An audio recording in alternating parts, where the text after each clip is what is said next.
All right, guys, we got a new set of notes for today. Today is the 20th, and we are talking exponential functions today.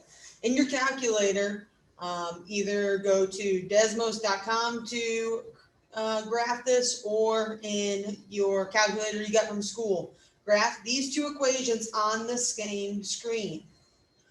When you do this, you will notice that the first equation ends up being linear and looking something similar to this. The second equation, not so much linear. Kind of looks something like this. Has a little bit of a curve to it. You notice that both lines intersect, but the blue one has a little bit of a curve, the red one does not. The red one is the linear. The blue one, on the other hand, is something a little bit different than that. It's this exponential functions that we're talking about today. So with exponential functions, we got some vocab that go along with it, because it has attributes, just like linear did.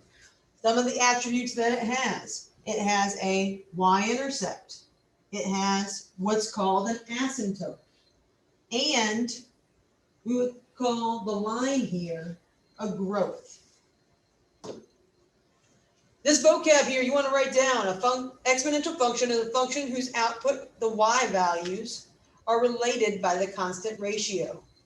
Now, this equation right here is something you really want to make sure you know. You want to know that A represents the y-intercept, B is the common ratio. Very similar to what we saw for geometric sequences.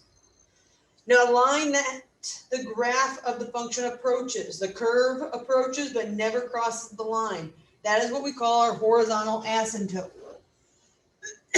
Often we're just going to shorten this to asymptote.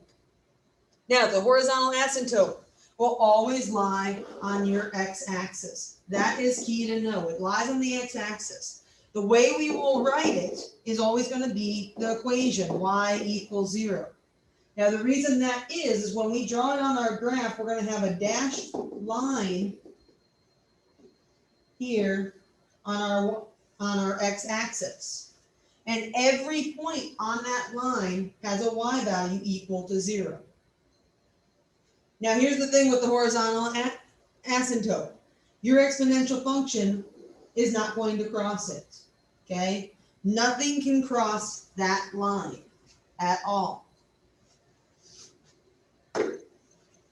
All right, so we have the equation f of x equals 5, 2 to the x. With these exponential functions, we're just focused on graphing them, naming all the attributes. That's our goal today, is be able to do that by the end of class.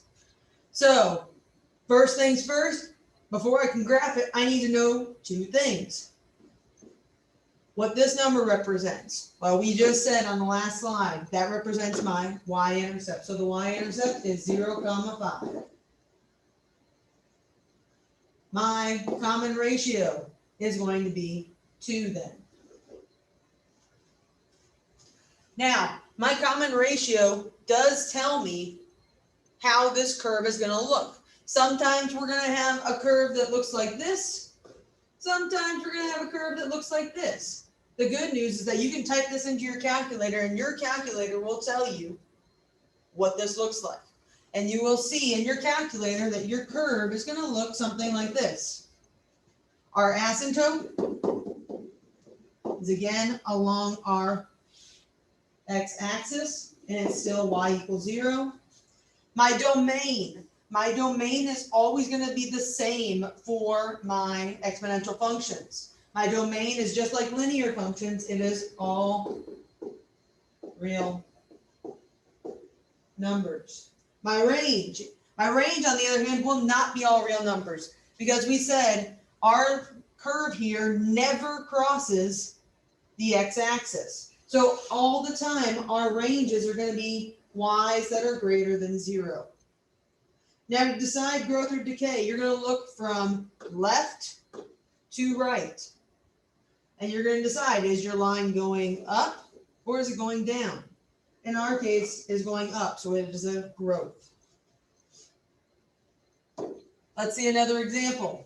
This time I have 3, which is my y-intercept,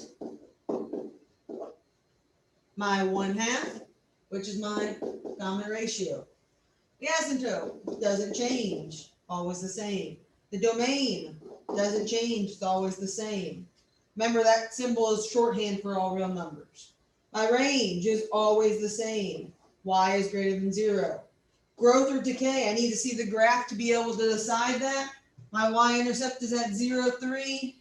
If I graph this in my calculator, I would see that this is what my line looks like.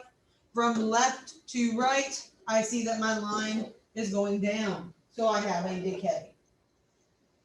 Notice that on this problem, it was a decay.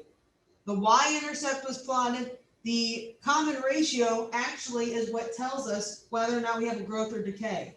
If this number is smaller than 1, that's how we know we have a decay. If on the other hand, it's bigger than 1, I have a growth.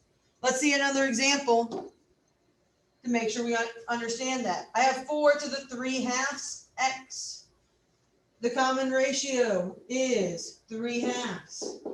If I graph this in my calculator right now, I would see that I'm going to have a growth because that number is bigger than 1. The y-intercept is 0, 4. Remember, the y-intercepts have to be written as a coordinate. And all 3 of those asymptotes are always the same. So 0, 4 is the y-intercept, and